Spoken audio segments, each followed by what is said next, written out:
그리스도께서 어떻게 선지자의 직분을 행하시는가? 오늘은 소요리 문답 24문 그리스도의 선지자 직분에 대해 나눠보도록 하겠습니다. 선지자는 하나님의 뜻을 전하는 사람입니다. 구약의 백성들은 하나님이 원하시는 것이 무엇인지 잘 알지 못했기 때문에 선지자가 하나님의 말씀을 전해 주었습니다. 모든 선지자들의 으뜸 되시는 예수님 또한 하나님의 뜻을 전해 주셨습니다. 소요리 문답 24문 그리스도께서 어떻게 선지자의 직분을 행하시는가에 대한 답으로, 그리스도께서 선지자의 직분을 행하시는 것은 우리를 구원하시고자 하시는 하나님의 뜻을 그 말씀과 성령으로 말미암아 우리에게 나타나시는 것이다 라고 합니다. 예수님의 가르침과 삶을 통하여 우리를 구원하시고자 하시는 하나님의 뜻을 분명하게 그리고 완전하게 드러내 보여주셨습니다. 그리고 정말 감사하게도 예수님으로 인해 얻게 된 구원의 말씀이 오늘날 성경을 통해 우리에게 주어진 것입니다.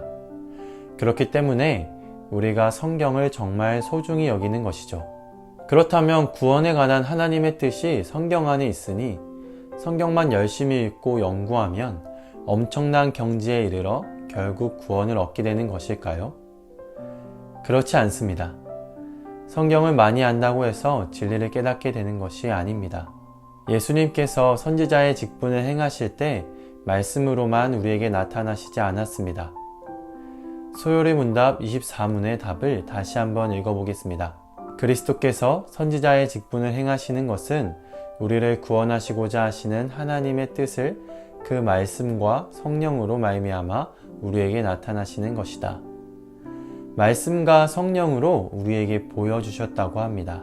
요한복음 14장 26절은 보혜사 곧 아버지께서 내 이름으로 보내실 성령, 그가 너희에게 모든 것을 가르치고 내가 너희에게 말한 모든 것을 생각나게 하리라 라고 합니다. 여기서 생각나게 하리라는 계속해서 깨닫게 해주시겠다는 의미를 가지고 있습니다. 그러니까 예수님 대신에 오신 성령 하나님이 진리의 말씀을 깨닫게 해주신다는 것입니다. 말씀과 성령이 같이 가야 하는 것이죠. 예수님으로 인해 구원을 위한 하나님의 뜻이 성경의 말씀 가운데 새겨졌습니다. 그리고 설교를 통해 큐티와 성경을 읽음으로 우리는 그 말씀을 가까이 하기 위해 부단히 애를 쓰죠. 이때 우리가 자주 놓치는 것이 바로 성령 하나님에 대한 인식입니다. 예수님께서 하나님의 뜻을 드러내실 때 오직 말씀도 아니고 오직 성령도 아닌 말씀과 성령으로 드러내셨다고 합니다. 그래서 우리는 성경의 말씀에 대할 때 꼭 성령 하나님께 겸손히 말씀에 대한 깨달음을 달라고 기도해야 합니다. 그때 성령 하나님께서 진리를 통해 나를 향한 하나님의 뜻을 발견하게 해주실 것입니다.